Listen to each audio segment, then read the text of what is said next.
Hello friends, welcome to my channel Sharp Mind study.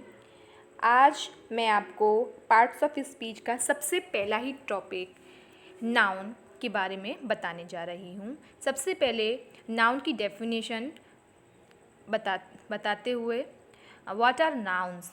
Noun क्या है? A noun is a word for a person, place और thing. Everything we can see or talk about is represented by a word that names it. That naming word is called a noun. यानी संज्ञा किसी व्यक्ति, स्थान और वस्तु के शब्दों को कहा जाता है। वे सारी चीज़ें जिनको हम देख सकते हैं, जिनके बारे में बात कर सकते हैं, जिनको हम छू सकते हैं और जिनके नाम हैं, वे सभी संज्ञा यानी कि नाउन कहलाते हैं। और सबसे बड़ी चीज़, अगर हम सिंपल वे में इस चीज़ को समझना चाहें कि संज्ञा क्या है, वो सारी चीज़ें जिनका नाम है वो सभी संज्ञा कहलाती हैं। साथ ही हम अगर नाउन की एक और डेफिनेशन के बारे में जानना चाहें तो है a noun is a word used for naming anything. यानी कि संज्ञा वे शब्द जिनका नाम है वो सारी चीज़, जैसे कि मैंने अभी आपको थोड़ी देर पहले बताया, हमें नाउन को जानने के लिए कुछ भी नहीं समझना है, बस हमें ये ध्यान रखना है कि वो सारी चीज़ें जिनको हम उसके नाम से पुकार सकते हैं वो सब के सब नाउन कहलाते हैं। जैसे कि air, book, fish, feeling, goal, hat, man, sea, tea, tree, wind, wood, yacht, youth.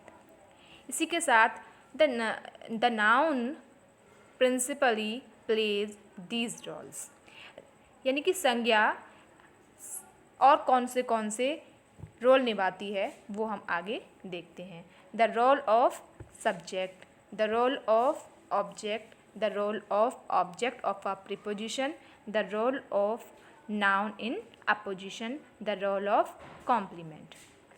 यानी कि नाउन सब्जेक्ट के रूप में भी प्रयोग किया जाता है, यूज़ किया जाता है, और ऑब्जेक्ट के रूप में, ऑब्जेक्ट के प्रीपोजिशन के ऑब्जेक्ट के रूप में, और अपोजिशन के नाउन के रूप में, और सबसे लास्ट कॉम्प्लीमेंट के रूप में भी इसका यूज़ किया जाता है।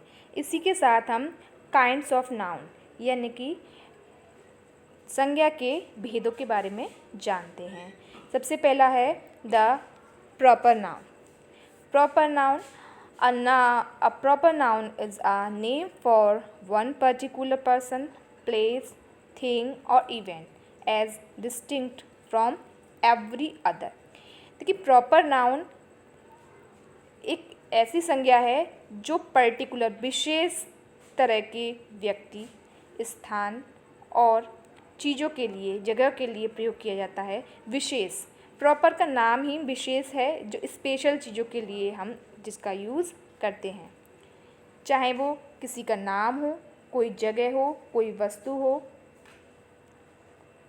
एग्ज़ाम्पल के लिए जैसे Mohammed, Nadia, Egypt, England, Africa, Ahmed, Yemen, the Egyptian revolution etcetera. हमारा नाउन का सेकंड पार्ट है the common noun. A common noun is a name which is common to every and any person or thing of the kind. Common का हम meaning लगाएंगे तो सामान्य, मतलब विशेष नहीं बल्कि सामान्य तौर पे। जैसे कि हम सबसे पहले एग्जाम्पल देखते हैं, animal, word, book, car, child, man, pen, river, street, theatre, tree, town. तो सबसे पहले एग्जाम्पल हमने क्या देखा, एनिमल। तो यहाँ पर एनिमल बोला गया है, ना कि उस एनिमल का कोई विशेष नाम। अगर यहाँ पर एनिमल का नेम बता दिया जाता है, जैसे डॉग है या फिर कैट है, तो यहाँ पर कॉमन नाउन के बजाय प्रॉपर नाउन हो जाता। लेकिन यहाँ पर क्या है, केवल एनिमल ही बोला गया है, इसीलिए क्या बन जाता है, कॉमन नाउन बन जाता है। ऐसे ही वर्ड है, और इसी के साथ बुक। बुक कौन सी बुक है, अगर हम ये निकाल लेंगे, उसका नाम जब निकल के आएगा तो वो प्रॉपर नाउन बन जाएगा। लेकिन यहाँ केवल बुक ही दिया हुआ है एग्जाम्पल, इसीलिए कॉमन नाउन में आएगा। द मटीरियल नाउन, जो कि नाउन का थर्ड काइंड है। A material noun is the name of some particular kind of matter.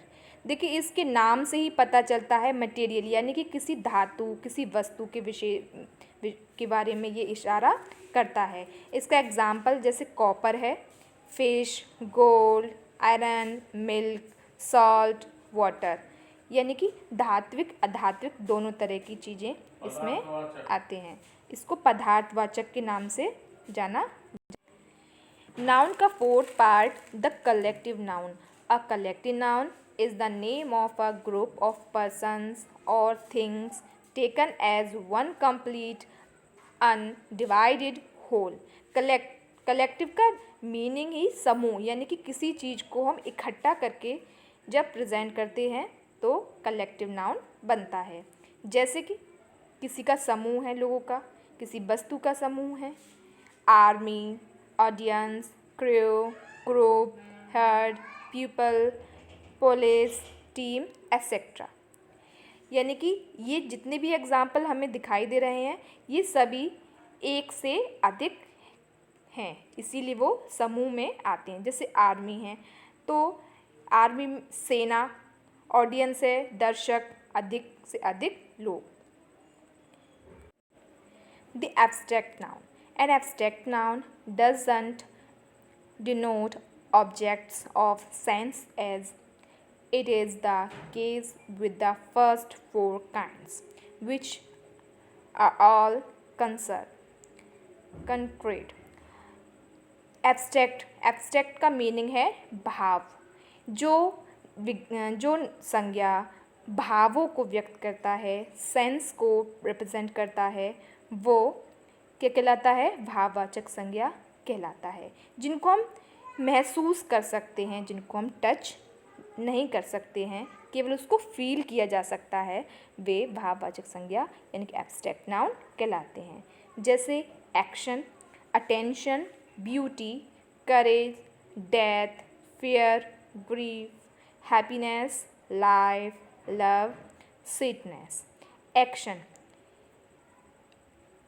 Attention, beauty, जैसे सुंदरता की हम बात करें तो सुंदरता को महसूस किया जाता है, साहस महसूस किया जाता है। मृत्यु कभी दिखाई तो नहीं देती कि हमने मौत को देखा, नहीं, बल्कि उसको महसूस किया जाता है। डर कभी नहीं दिखता, लेकिन उसको हम महसूस करते हैं कि हाँ, उस व्यक्ति के अंदर डर है। दुख है, खुशियाँ व्यक्त नहीं की जा सकती, लेकिन उसको महसूस किया जाता है, वो एक भाव होता है। इस तरह से हमने आज नाउन के बारे में जाना, नाउन की डेफिनेशन जानी और उसके 5 पार्ट्स के बारे में अच्छे से समझा। और फ्रेंड्स, अगर आपको मेरी वीडियो अच्छी लगी हो तो please like, share and subscribe ज़रूर करें और इस वीडियो के लास्ट में कमेंट ज़रूर सेंड करें।